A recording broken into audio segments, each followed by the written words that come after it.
Good evening. Welcome to Left, Right and Centre. I'm Vishnu Shom. Bangladesh is mourning the passing of former Prime Minister Khaleda Zia, the country's first woman leader and Prime Minister and longtime BNP chairperson, who died today at the age of 80 after a prolonged illness. Zia's death marks the end of an era defined by her fierce rivalry with the ousted Prime Minister Sheikh Hasina. Just days ago, her son Tarique Rahman returned to Dhaka after 17 years in exile, bolstering the BNP as frontrunners, some would say, in the forthcoming February 2026 elections, the first since Hasina's fall. This transition raises questions for Bangladesh's fragile democracy and regional stability. Historically, the BNP has had strained ties with India, often accused of harboring anti-India elements during Begum Khaleda Zia's 2001 to 2006 tenure. Yet recent signals from the party suggest there is a potential for reset, emphasizing mutual respect and equality. Analysts say a BNP victory could test whether old differences persist or mark a new beginning in Bangladesh-India relations amid shared economic interests. Everybody is watching these elections very, very closely all around the world, certainly over here in India. Joining us now, Barrister Tania Ahmed, Senior Advocate in the Supreme Court of Bangladesh. Her father had in fact drafted the Proclamation of Independence of Bangladesh way back in 1971. Shamshed Chaudhry, the former Foreign Secretary of Bangladesh. Veena Sikri, the former High Commissioner of India to Bangladesh as well. I'd like to thank you all very much for being with us. Barrister Tania Ahmed, just in terms of the loss to the BNP, to Bangladesh, of who has been your first woman Prime Minister, an extremely strong leader, controversial, many would suggest, but strong nonetheless. Does this, in a sense, pave the way for consolidation within the BNP ahead of elections? One would certainly hope so, but it's yet to manifest. I think people will remember Begum Khaleda Zia, as you rightly say, not only the first female Prime Minister, but also how she joined hands with Sheikh Hasina and the Awami League, which led to the ouster of the dictator Hussein Mohammad Ershad and led to the election of 1991, where she became the Prime Minister. So I believe that would be her legacy. In terms of consolidation, one would certainly hope so. Upon return of Tarique Zia, in his speeches, it was interesting to note that he did not malign Sheikh Hasina or Awami League, which is a positive soundbites. And one hopes that he'll be able to consolidate further. However, we are seeing threats, open threats given to him upon his life. And as usual, the current regime is giving impunity to those who are perpetrating violence and advocating violence, giving threats. So whether it's mob or certain political party which espouses political Islam. Jamaat-e-Islami, right? Doing so. Yes. And they are also saying that this, to vote for them would be to vote for Allah, to vote for God. So they are something that they're not permitted to do under the law, nor the Constitution. Okay. No, and that in a sense represents... Threats are being given out. Sure. And no action has been taken by the present regime, which that is of represents the chasm in Bangladeshi politics right now. I mean, you've got... fundamentalist political parties, and you've got those who are secular in their basic beliefs. Shamshed Chaudhry, is that, do you believe, going to define what these elections are all about? The Jamaat-e-Islami versus the BNP along the lines of religion? For the BNP, it would be an entirely secular Bangladesh along the lines of what has existed in the past, whereas for the Jamaat, it would be a very new type of politics, a more strident form of Islam, to say the least. Thank you for inviting me. Albeit it's a very sad day. It is, I think, for all Bangladeshis. A housewife who had no experience of politics at all, thrown into the muddy, blood-drenched politics of Bangladesh, having suffered for it under a dictator, as Tania said very rightly, and eventually being elected as the first female Prime Minister. But that did not end her suffering. She has suffered ever since. Now, I think right now, the BNP, of course, is in a state of, taking stock of the immediate post Khaleda Zia. I mean, she has been unwell. She has not been effective on the field for a very, very, very long time. And her son, who has been acting as the chairman of the party, has been running things. So how things will shape, one has to wait and see. But I must say that, a lot has changed. A younger generation has now come into the scene. And I think the need for reconciliation within the country, with the international community, looking forward to mutuality of interest, mutuality of security interest, mutuality of benefits, issues like sharing of waters, etc. All these are things. But these are, we'll have to see how the political parties frame up in the next few weeks leading up to the No, so you raise an February. important point. In fact, I was just going to come to that. And Ambassador Sikri, we've had a very troubled relationship. I use that word deliberately with Khaleda Zia in the past. A large part of the premise of her politics was to hold India at bay, to object to India, to say that concessions, quote unquote, granted to India were unacceptable. For example, I have a quote of hers: "We'll never let the government give a corridor to India. We will resist such an attempt." She even wanted a review of the 25-year Treaty of Friendship, Cooperation and Peace. I mean, that's the bedrock of the relationship.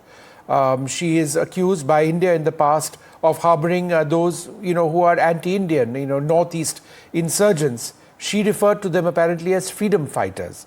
At the same time, as leader of the opposition, she came to India. She met Prime Minister Vajpayee and I think Prime Minister Modi as well, and indicated a U-turn in 2012. Indicated a U-turn. Dr. Manmohan Singh. Dr. Manmohan Singh. So 2012 would be Manmohan Singh and a new beginning. So we've got that past, and I mean, it's been many years, but a sign of a willingness to turn things around. How do you see Tarique Rahman and the BNP now? Well, I think what you said is right. You have drawn out the difficulty that have plagued the relationship under the BNP government. And of course, former Foreign Secretary Shamsher Mobin Chaudhry was very much the Foreign Secretary when I was High Commissioner in Dhaka at the time. I think that, the biggest legacy of Begum Khaleda Zia, as remarked by Barrister Tanya very correctly, is in 1991, she and Sheikh Hasina together brought democracy to Bangladesh. If Tarique Rahman wants to follow on that legacy, he must insist on inclusive elections in Bangladesh. This preparation for this election that is going on now is just a sham. It's what you can call a friendly fight, two sides of the same coin, Jamaat and BNP.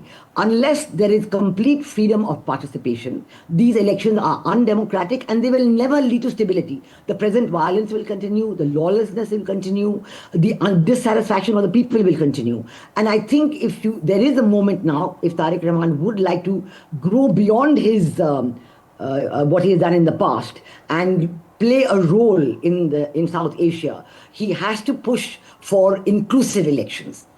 Inclusive, free and fair. No, but ma'am, I think you make an important point when you say that, the Jamaat and the BNP are two sides of the same coin. That, of course, refers to the breakaway of a faction of the BNP to form the Jamaat. Where are they vis-a-vis the Jamaat, or are they ideologically completely different? And I ask that also because, there have been opinion polls of late which suggest that the Jamaat itself is quite popular. Perhaps the BNP may still be more popular, but the Jamaat is not a faction that lacks popularity per se. No, I agree. What I'm saying is that, yes, the IRS survey done by the International Republican Institute of America, they are showing a close fight between BNP and Jamaat. And if you add the figures given for the Islami Andolan Bangladesh and the NCP, who are going to be part of the Jamaat portfolio, then they go above. That's right. But that is only between BNP and Jamaat. Where is the inclusivity? Without that, this is not going to be valid. And Tarique Rahman, if he wants good relations with India, has to rise above. I'm not saying that Awami League is going to come to power. The Pratham Alo poll done showed that 70% of the people want Awami League to participate. Not that they're going to vote for Awami League, but they want them to participate so that elections can genuinely be called democratic. And this is what has to be the figure now. And I think that Tarique Rahman is in a position to carry this forward. Otherwise, so far, he has not said anything about the terrible attacks on the Hindu minorities in Bangladesh. He hasn't said anything after going back on that, although he has condoled the death of Usman Sharif Hadi and gone to his grave and met his family. And so we do look to see how do you bring the situation under control in Bangladesh. Today there's complete anarchy, doesn't seem to be in control. And that is what worries India from the security point of view. I think the points raised by Barrister Tania and Mr. Shamsher Mohammed are very valid. But this issue of inclusivity has to be looked at. Right. And Barrister Tania Ahmed, is that your biggest concern as well? You know, because you hear two very different sides of the story. Here in India, you know, and pointing to very specific examples, there is a real worry that minorities are being targeted. They certainly have been in recent times. The version from Bangladesh is that, no, you know, this wasn't a communal attack in recent times. Somebody was a robber, or this was, it was not related, you know, to the faith of somebody. So there are very contrarian arguments over here. That said, law and order is in a mess in Bangladesh presently.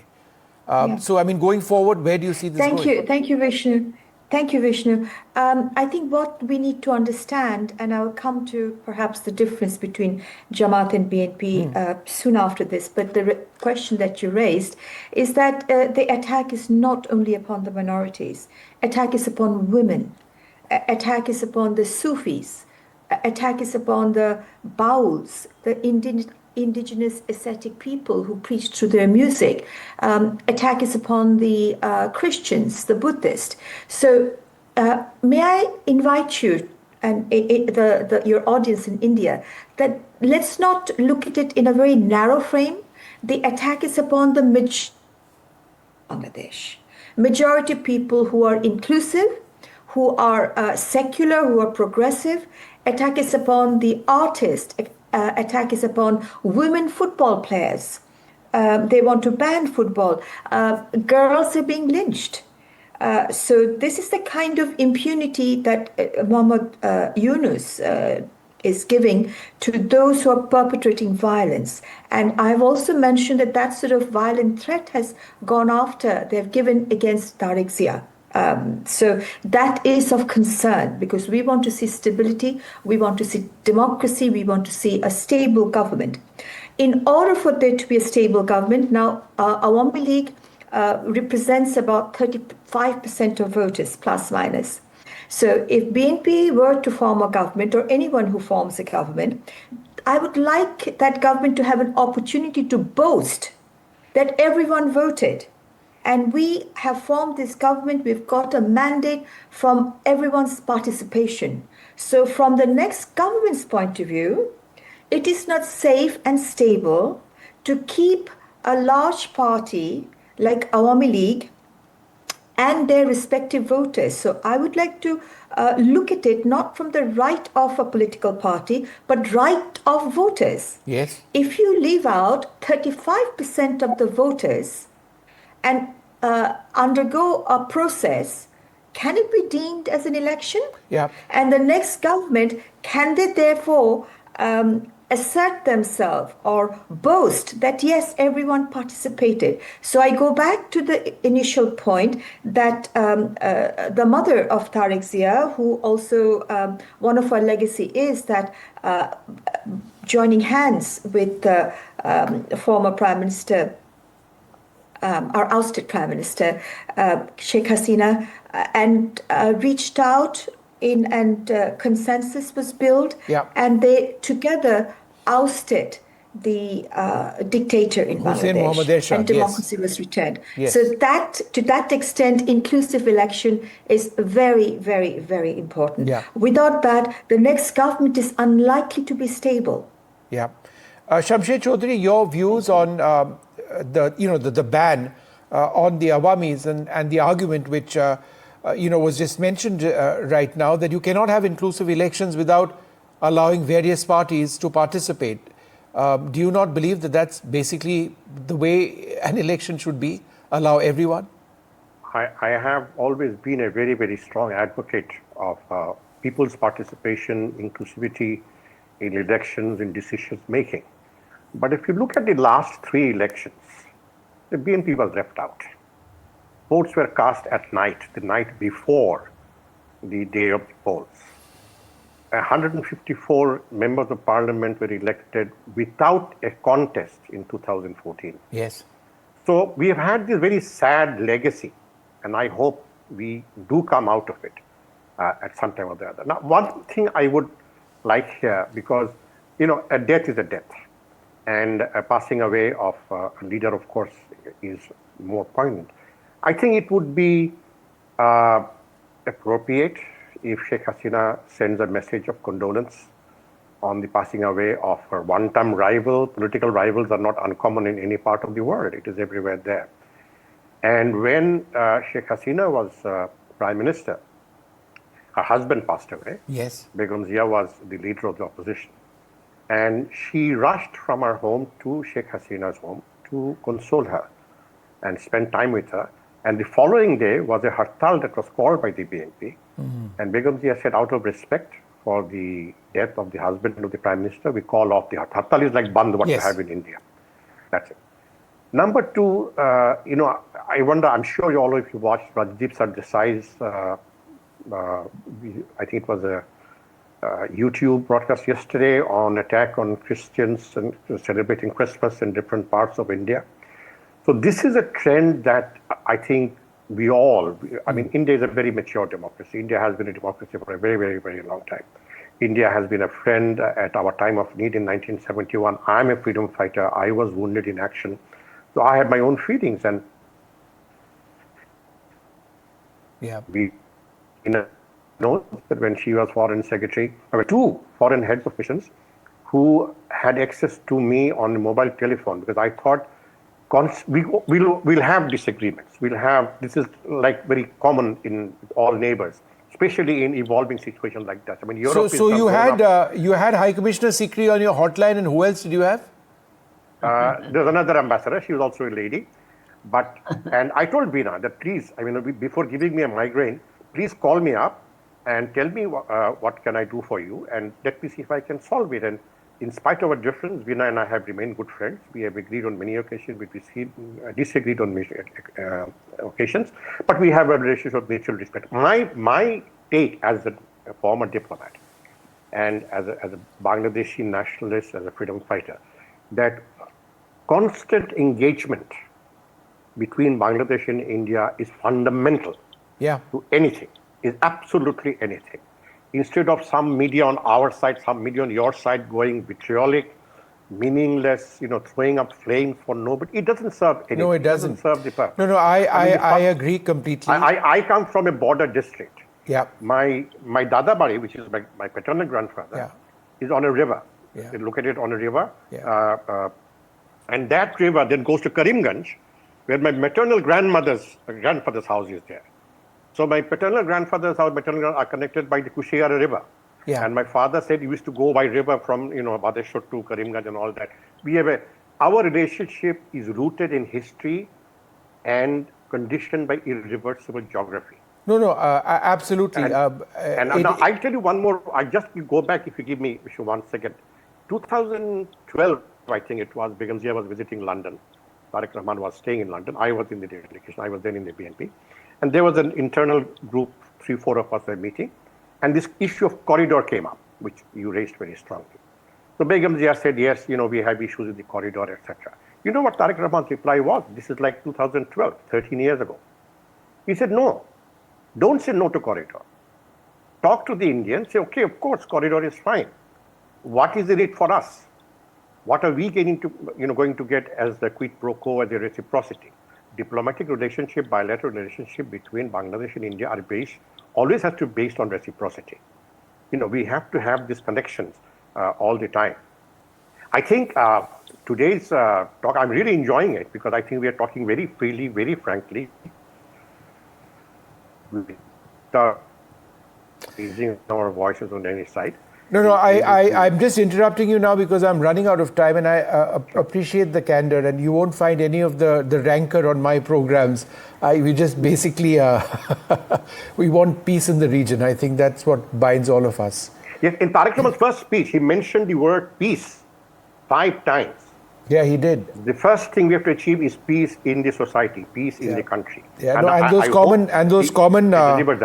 those common associations or linkages that you talk about are profound. My own father was born in what is now Bangladesh, served in the Indian Foreign Service, and we sort of lived in Dhaka as well. But we leave it over there. I'd like to thank you all very much for being with us. Let's just hope that the road up to the elections are entirely peaceful in Bangladesh, and that there is a real shot at a proper election that takes place. For the moment, from all of us here, goodbye.